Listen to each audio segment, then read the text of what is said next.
Volkswagen team. Back to the local racing, and the Cape race always features an expo at the V&A waterfront. Here's Piet again. Cape Town, we're doing the waterfront and the whole social thing on the Thursday evening again. Then absolutely brand new, much closer to Cape Town, we've got a new prologue, which we hope to have a festival day there, because the prologue is relatively short, about 12 kilometers, and the guys are going to be doing it twice, and then moving up to Darling. We will run our normal route as per the past events up there. The 2007 Nissan Dealer 400 in Darling in the Western Cape will be the pipe opener of the new season, and has attracted 60 crews from far and wide, including neighbouring countries and even Sweden. The race is known as a tough start to a tough season, and if a car, driver-navigator combination or backup crew have a weakness, the dust, unpredictability and severity of the fauna and flora of the Western Cape will find it and expose it. It's typical of off-road racing. It's hell for leather and let the best man win. Let's now take you back to last year and a great opening race to the 2006 season it was. An air of expectation dominated as they were the normal start of the season jitters, what with several new teams, new signing to old teams and old and settled combinations getting ready to do battle over 400 kilometers in and around the town that satirist Peter Dirk Ace and his alter ego Evita Besaidnout made famous. After a demanding and rather tricky 40k prologue route had sorted out the starting order for the day's racing, it was a slugfest of sounds, sights and speed as the teams got their new season underway. Gary Bertelt and his nav Henry Costain held sway, with Evan Hutchison and the King Bergman who clocked identical times. Voss and Pitchford were 19 seconds in arrears. The Nissan Dealer 400 in Darling was underway. Bertelt and Costain certainly knew what it takes to win a championship, and they just picked up right where they left off as they charged up from the start. The Atlas Copco bat was putting in one of its trademark bull runs. And Duncan Voss and Ralph Pitchford also started off very bullishly and very quickly as well.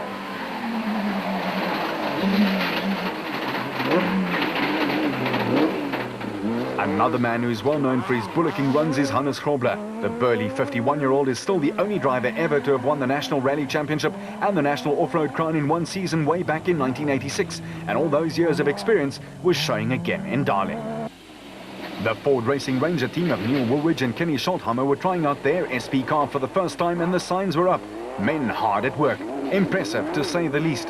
They were well into the first of 3 laps over 125 Ks, and had sorted out all their early teething problems. But the revelation of the race had been Motorite's Brandon Harkis. His special had had a facelift with the appropriate Motorite branding, making it instantly recognizable. The man in the single-seater was on a mission. As for the M&M boys, Colin Matthews and Jean Moore in the Century Property bat, after starting from 7th, they'd steadily driven their way up, trying to clinch a top 5. The 2005 Class A champs Terence Marsh and Michael Whitehouse in the National Mobile Spec 1 bat were ultra steady, like they had been in the previous season. It's clearly a strategy that works for them. Marcus Taylor and Mark de Chalane is another team that uses that same philosophy, and they were also progressing with surety on a tough but well-marked route, but one that claimed many punctures. The dust was also a factor for teams further back. Richard Schilling and his co Chris Davies in the Plastotech race car were ultra smooth and steady as they wound their way through the Western Cape scrub and were starting off a season that brought them very close to national honours. While Archie Rutherford and Craig Doubtfire in the second National Mobile bat were doing their sponsor's product the world of good with a fine showing.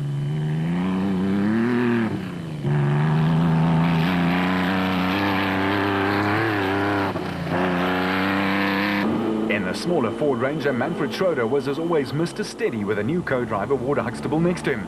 They did however have a litany of problems, from a broken side shaft 60 Ks into the first lap to some serious flats, but they kept going.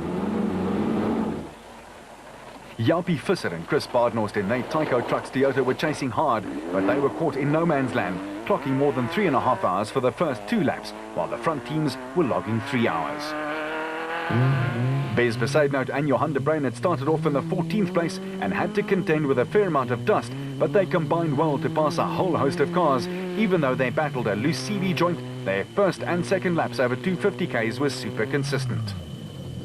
In the 19th position and second in Class D, it was Kutsia Labuskaghni and Johan Gerber who took their Raconics Nissan hardbody to hell and back because a loose pipe on the gearbox cost them at least 40 minutes.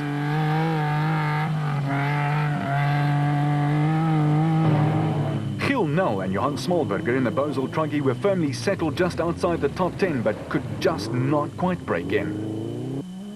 At the head of affairs, though, the elder statesman Hannes Grobler and his navigator Francois Jordan had taken control. With a normal mix of aggression and clever driving, they got themselves to the front to stay there. As for Woolridge and Schottheimer, try as they might, they could not make an impression on the flying red Nissan projectile. However, they delighted the Stormers faithful with their rough and tumble approach. Fitness fanatic Duncan Foss and Ralph Pitchford were also trying to hang in, but lost some ground due to a few problems and could not get back into the groove. But in the special vehicle class, Harkes was storming to a very impressive solo win and complete domination of the category. Matthews and Moore kept going in the Century Properties bat as well.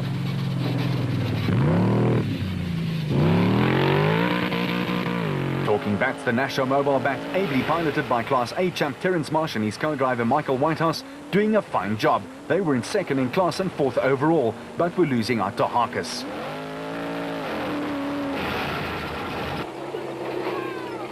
While Rutherford and Dartfire were very steady, even though the water scared them a little.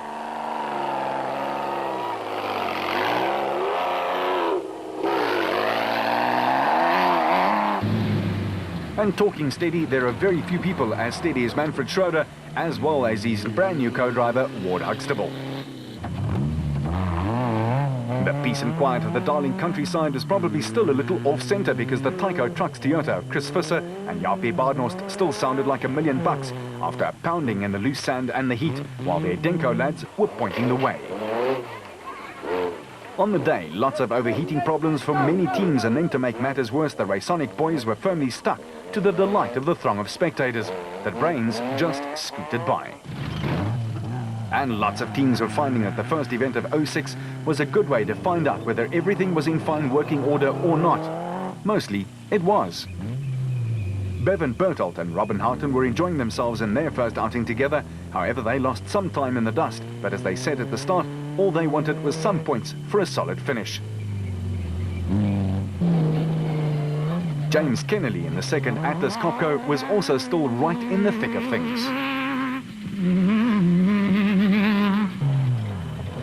The brothers Moffat, Mark and Stewart had their Bosel Landy pointed in the right direction, and they too were putting together a good start to a new season. They'll be hoping for the same sort of debut in their new livery this year.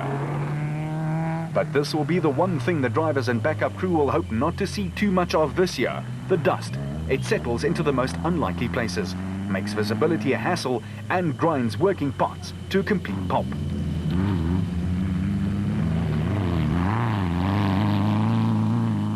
And it makes following distance a premium requirement, and overtaking a big problem too. And then, of course, for the lesser teams, maintenance of the cars at the service points are made so much more difficult as the fine dust settles into areas as yet unknown to some of the willing mechanics who help out. So there are many prayers for rain going up to the good Lord as we speak. But none of that stuff worries the old warhorse. He was at it again, Grobler on a mission to search and destroy. And Harkes would have made Dad proud as he was setting the pace and making all the running in Darling.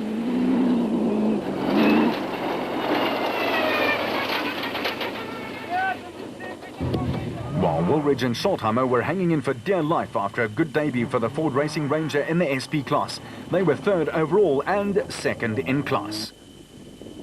While Whitehouse was doing Marsh the power of good with his controlled way of pointing the road out to his driver.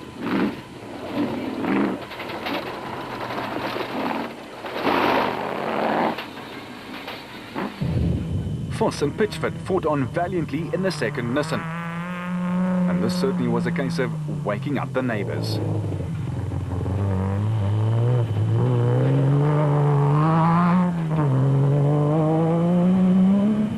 Matthews and Moore were trying to close the gap to the top 5, but every time it looked like they were doing it right, and then they would lose a little time again through some mishap.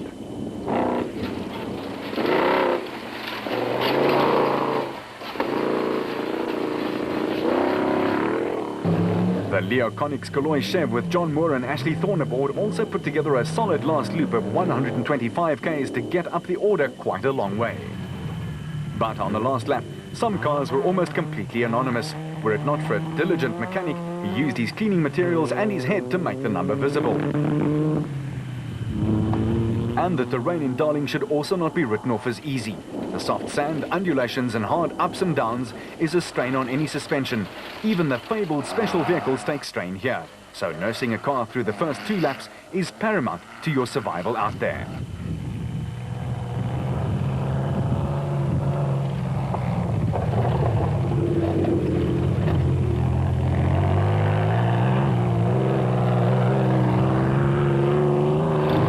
With the end almost in sight, there was still a few whoop-de-doos and yumps and bumps to negotiate, but a large percentage of vehicles did not get to the finish line, indicating the severity of the route and the terrain.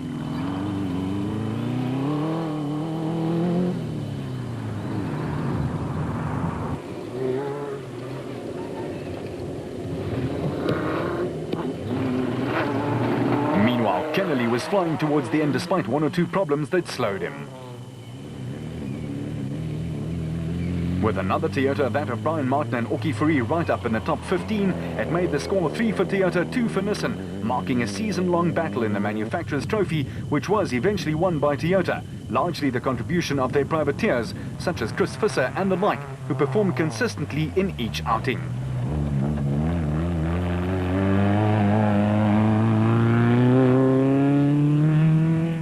Martin and Fourie were creeping up the order and certainly upset a few of the works team's plans.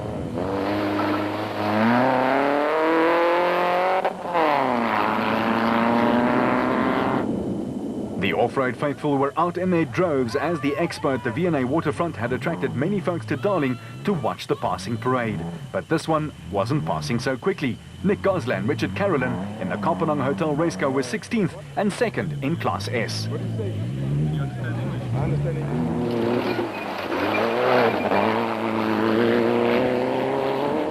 And what's the bet that this fellow is a Ford driver? He was pointing Manfred Schroeder and Ward Huxtable on their way to an 18th place overall and 2nd in Class E. With a 2.5-litre Ranger, this was a great early season showing.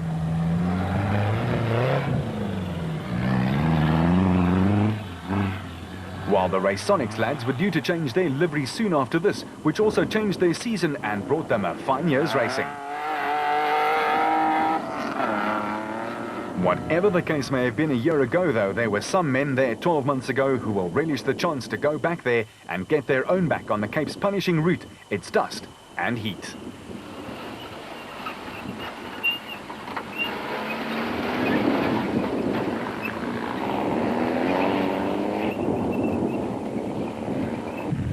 While the Cries, Jan and Hendrik will fondly remember it as the debut for them that marked a great season of off-road racing.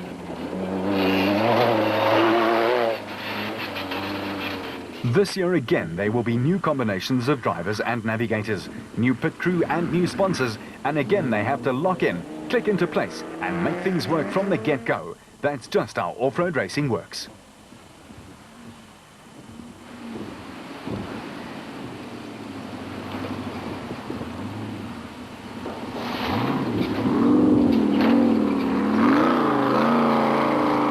And if there are any weaknesses in these combinations, the stark reminders of it will be found out in the filth of the Western Cape in and around Darling.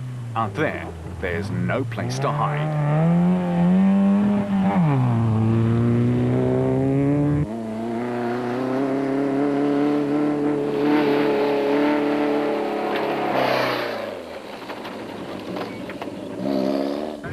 Months ago at the finish line, the Nissan faithful lifted their red caps to a stellar performance from Hannes Grobler and Francois Jordan, who brought it home in 5 hours and 29 minutes to start the Nissan squad on their march to a 6th consecutive title, and that's despite a couple of flats too.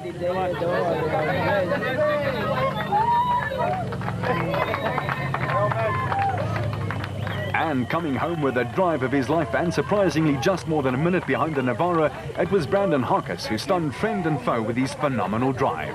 The Motorride team were ecstatic with a great showing from the new man in the team, and it was made even sweeter in view of the fact that he was in a single-seater.